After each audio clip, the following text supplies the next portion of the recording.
Turabasuhuje kandi tubaye ikaze ku buryo YouTube channel.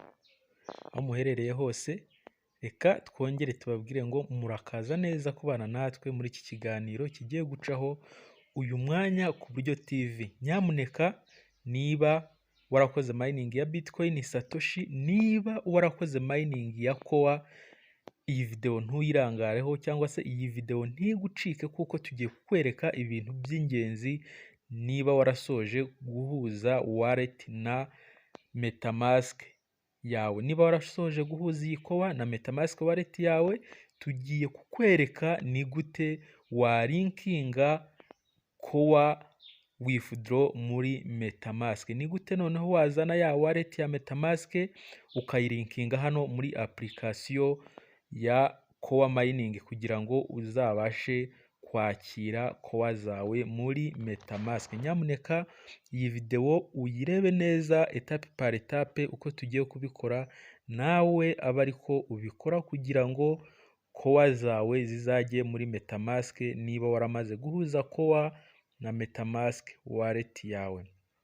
Ahangaha uraza muri application ya Core mining aho usanzwe ukorera mining. Murabona ko hano turi kuri dashboard ya Core aho dusanzwe dukorera mining umunsi ku wundi.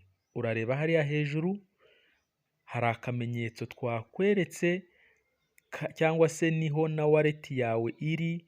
Urakora hariya kuri wallet, hariya turimo tukwereka kugira ngo uhuze cyangwa se ukonegite nanone link ivuye hano muri application, uyikonegite kuri wallet yawe ya Metamask. Core zawe zizave hano muri application zijye muri ya Metamask wallet yawe. Ahangaha urakora kwa kariya akamenyetso, hanyuma harahita hafunguka tableau iteye itya. Iyi tableau iriho Core zawe wamininze zigaragara, ndetse hari na za test airdrop, hari Bitcoin, hari Ethereum. Mbese umutungo wawe, ibyo wakoze byose, niba uri receiving za test airdrop, niba waramininze Core nyinshi, ibyo ufite byose urabisanga hano ku ikofi yawe cyangwa se kuri banki yawe ya Core. Ahangaha niho kuri banki yawe ya Bitcoin Satoshi. Ahangaha niho ifaranga ryawe, niho byose byawe wakoze muri Bitcoin Satoshi bibitse, ni hano biherereye. Hanyuma nugera ahangaha ku iyi tableau, nta kindi wowe uri bukore kubera ko dushaka guhuza Core na Metamask. Dushaka kubona link ya hano muri Core ngo tuyihuze na Metamask. Urakora kuri Core, hafunguka agatableau nk'aka, karaza umunota mbese karaza igihe gito cyane. Aka gatableau ntabwo buri wese utabyitaye hari bukabone. Kariho deposit, kariho withdraw, kariho na transfer. Hanyuma ukimara we gukora kuri Core, aka gatableau karaguca mu maso, ariko siko dushaka gukoresha cyane. Karaza gahite kavamo, utegereze indi tableau igiye kuzamo. Hanyuma we rero nugera ahangaha, kariya gatableau kamaze kuvamo, urabona hano bakubwiye ngo withdraw address, hasi asset password, then Core link withdraw address. Murabibona ahangaha withdraw address bari kuyigusaba ushyiremo asset password. Asset password twakoze video ibereka uburyo ukora asset password ya Bitcoin Satoshi, murabyibuka. Iyi asset password twakoze video ibereka uburyo ukora asset password hano muri Core mining. Buri wese nzi neza ko wakurikiye Uburyo TV iyi asset password yamaze kuyisetingamo, akaba yaranayanditse ahantu hibanga, kubera ko iyi asset password niyo turajya twifashisha mu gihe tugiye kubikuza amakuru yacu cyangwa se tugiye gukora transaction za Core. Hanyuma ugikora hariya, kigera hariya, nta kindi urakora, urahita uza hano muri Metamask. Urahita unyaruka ubanze ujye hano muri Metamask. Urabona hano turi kuri dashboard ya Metamask, hamwe twashyizemo Core chain. Hariya hejuru urabona wallet ni Core chain. Urareba niba ari Core chain irimo nta testnet iriho, urebe niba ari core chain cyangwa se core gusa birimo, hanyuma uze hano handitse receive aba ariho ukora. Urareba kuri wallet ikintu kiriho, urebe ko ari core chain, ukore kuri receive, hanyuma barahita baguha QR code imeze itya.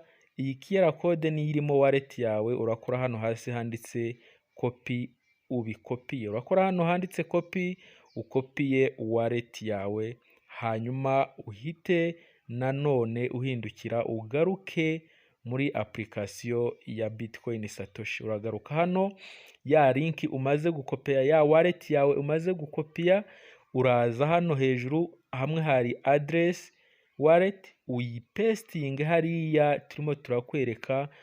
Urabona ko nge namaze kuyipestingamo, nawe urapestingaho wallet address yawe uvuye gukopiya muri Metamask wallet. Ibi bintu bikore witonze, kuko navuga ngo niyo final step muri mining ya core, kuko nibwo buryo bwa nyuma bwo kugira ngo uzakire core zawe kuri Metamask wallet yawe wamaze gukonegita na core nyirizina. Ahangaha urapestinga hariya address yawe, nusoza ujye hano hasi ushyiremo ya asset password. Urashyiramo ya asset password yawe, nyamuneka uko wayihinduye, uko wayikreye muri video twaberetse ubushize, uko settinze asset password, nizere kuyibuka aba ariyo uza ushyiremo hano hasi kuri asset password. Ahangaha nubisoza nta kindi urakora, ubwo urahita umanuka hano handitse core link withdraw address. Ukimara gushyiramo asset password, uraza hano handitse core link withdraw address aba ariho ukora. Nyamuneka ibi bintu ubikore neza, kuko uranasoma ayo mabwiriza. Twanze kwirirwa tuvuga byinshi, wowe ukora ibyo turi kukwereka, nushaka gusoma nawe usome ayo mabwiriza yose bashyizeho.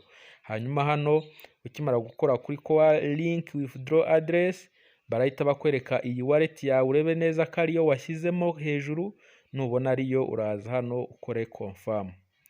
Nubona address yo hejuru umaze gupestingamo ariyo bakuzaniye, urakora confirm, uhite ugera ahangaha. Hano nuhagera urasanga aha turi kukwereka hari bari kukubwira ngo resend, hanyuma urakora kuri resend mu ibara ry'umuhondo riraba rihari, bahite bakoherereza email verification code kuri Gmail yawe. Barahita bakohereza ubutumwa kuri email yawe, hanyuma uhite nanone unyaruka ugere muri Gmail, urebe code baguhaye, uyikopiye cyangwa se urebe imibare baguhaye, uzi uyandika hano handitse verification code.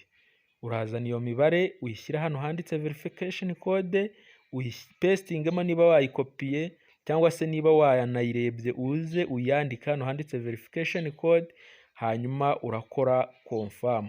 Iyi email verification code ni irafata igihe cy'umunota umwe, ni amasegonda 60. Ubikore wihuse hano, nusoza uyishyiremo uhita ukora confirm.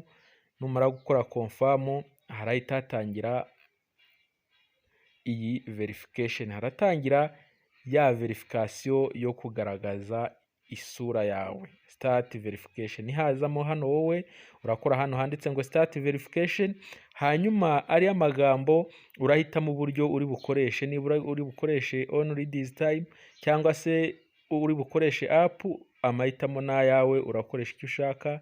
Icy'ingenzi ni uko utari bukore kuri don't allow, ukoreshe muri buriya buryo bwombi bwo hejuru, hanyuma ukore iyi verification face. Iyi ni face verification. Muri Satoshi haje second KYC. Iyi nushaka uyite second KYC, ba bandi bagurishije account, ubwo simbizi uko bari bubigenza ahangaha. Urabona ko ni nka KYC ya kabiri, kwa kundi wakoze KYC bwa mbere muri Bitcoin Satoshi, n'ahangaha nibyo bari bukubwira. Ibi byose twanditseho nibyo bagenda bakubwira, nawe icyo bakubwiye nicyo ukora. Hanyuma nubisoza imaze kwemerwa, uragaruka nanone ukore hahandi handitse ngo core link withdraw address, hahandi washyizemo asset password na address ya wallet. Ukore munsi yaho hano handitse ngo core link withdraw address then nurangiza gukora kuri core link withdraw address barahita bakubwira ngo core withdraw address link is successful.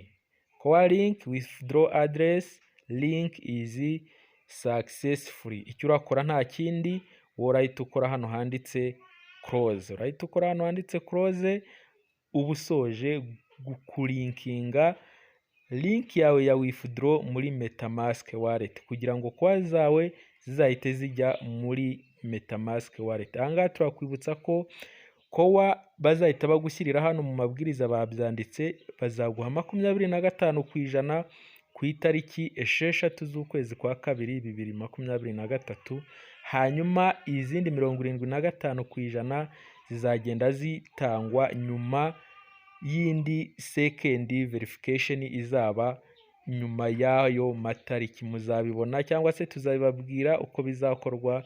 Sawa, mugire ibihe byiza, buri wese akore aka kantu yitonze. Ciao.